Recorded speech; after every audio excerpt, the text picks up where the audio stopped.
So hey anime fans, the series name is What If Naruto Married with Daenerys Targaryen, so let's start the series. As the Crimson Lady sliced over the choppy waves, chasing its prey, he couldn't help but smile. Naruto had developed a fondness for the excitement of pursuing his prey in the narrow sea. It was in his blood, according to some of his closest friends. Others just said that he was expressing his mother's nature. Whatever it was, Naruto made the most of his nature as his ship surrounded the escaping pirate ships with 5 others. Naruto was about to capture his target when he heard a voice say, "I don't like being this far south. If it weren't for the storm blowing up south of us, we'd probably see Tyrosh from here." Naruto addressed one of his closest mentors, saying, "As far as I can tell, Kakashi, you don't like anything. You complain about the water, the waves, the sky, the directions. What else annoys you today?" Most of the time, the man was more like an older brother than a teacher, and they playfully argued to pass the time. "You Uzumakis are just too fond of sailing. That and fighting. Just like your mother." Kakashi complained, yet his eyes danced with a hint of pleasure. He observed as they drew closer and closer to the escaping ships, turning his head back. Naruto didn't worry that his ship and crew were still being soaked by the dark seawater spray. Now his objective was so near. They'll fight to the last, even if they are running now. Once they realize they can't escape the Crimson Lady, they'll turn about and fight. Kakashi stated. "Good. I want them to. This whole issue ends today. They should have gone away after I killed that bastard Taikir last year. They just don't know when they are beaten." Naruto replied. At that, Kakashi could only nod. The previous year, his young lord had shown the realm his bravery, and more significantly, Naruto thought, he had shown that he was the son of Kushina Uzumaki, the Crimson Lady, as she was known with some terror and respect, and the brave Kingslayer Minato Lannister. Despite being only 15, Naruto had effectively held the position of ruler of his household since he was 10 years old. But he had only really been in charge when he returned from his service after the Battle of Green Waters as Lord Stannis Baratheon's servant. When others anticipated Naruto's flotilla to be cornered and destroyed, they instead used casks of wildfire to set nearly half of the pirate Lord Taikir's fleet on fire. Naruto had led his flotilla fearlessly into the middle of the pirates' larger fleet. His mother had likewise been known to make excellent use of it. In the subsequent brutal ship-to-ship melee, Naruto engaged Taikir in combat and took his own head. The next week, to the stoic pride of Stannis and the delight of the rest of his family, he had been knighted in front of the king. Kakashi returned his focus to the ongoing water battle as Naruto hissed, "It's time." This fight would be easier than the one that had given Naruto his knighthood at such a young age. The last of Taikir's captains operating under his command, 3 poorly manned pirate ships, are up against Naruto's present armada of almost 15 ships. While Naruto led the speedier ships under his command to cut off the pirates' escape, 2/3 had been pursuing them, and his plan had worked out nicely. Naruto instructed, "Bows." Kakashi yelled, "Archers," over the deck. Of alert the other ships of their command, the signalman behind them waved his flags. As the 2 ship groups got closer to one another, the pirates turned to try to battle, just as Kakashi had predicted. Without a doubt, they would prefer to die in combat than endure the penalty Naruto had imposed on those piloting Taikir's fleet after the man's defeat and demise. Knowing that they would drown to death, few men would give up. The archers soon started exchanging blows, and Naruto's taller ships once again prevailed. However, Kakashi scowled as he saw two of their own soldiers get unlucky arrow wounds to the arm and face. Naruto ordered Kakashi to nod as he descended below to summon the remainder of their men, saying, "As soon as we are alongside them, I want the men ready to board." They would no longer be required to assist with rowing. It was time for their favorite job. As they scraped alongside the other ship, Naruto pulled out his own blade, the house sword, and moved forward to board the pirate ship. The crew of Naruto's ship started to charge across to capture the smaller ship with the efficiency that came from training and previous experience in similar conflicts over the past few years.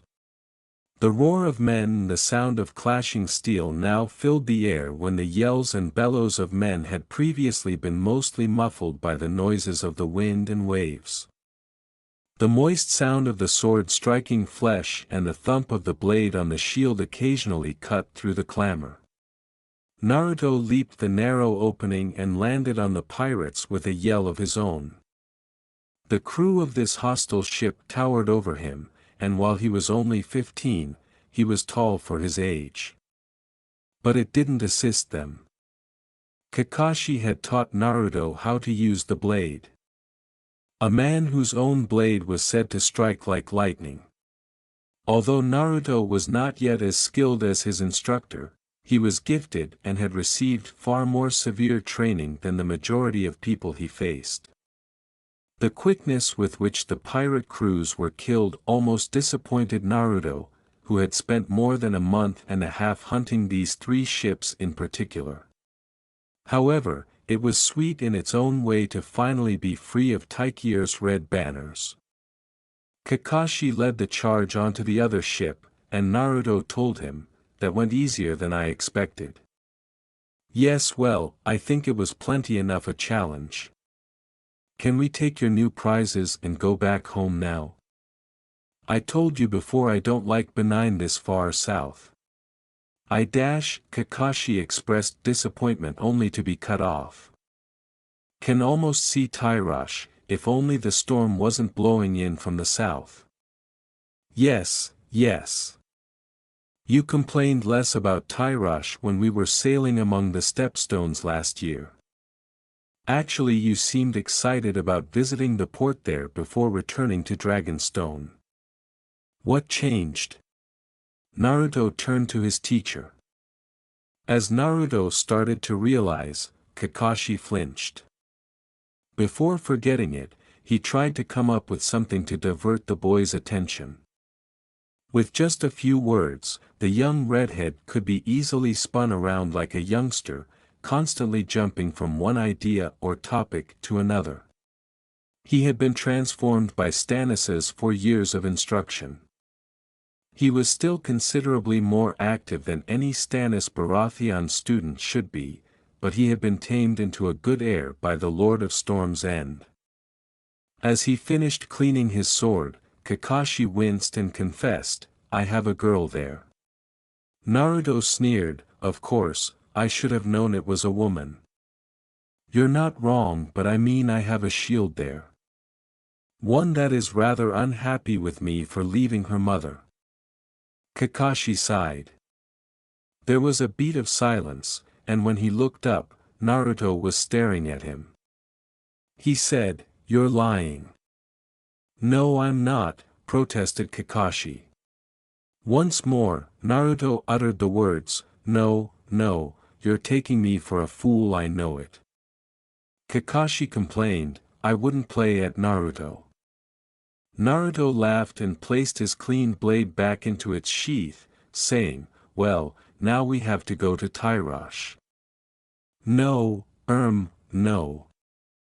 We should return to Dragon's Rest, then on to Dragonstone. There is business to handle, and we must send word that the last of the red banners have been crushed," Kakashi abruptly said. Naruto just grinned before slipping by Kakashi and heading up the door toward the ship's helm.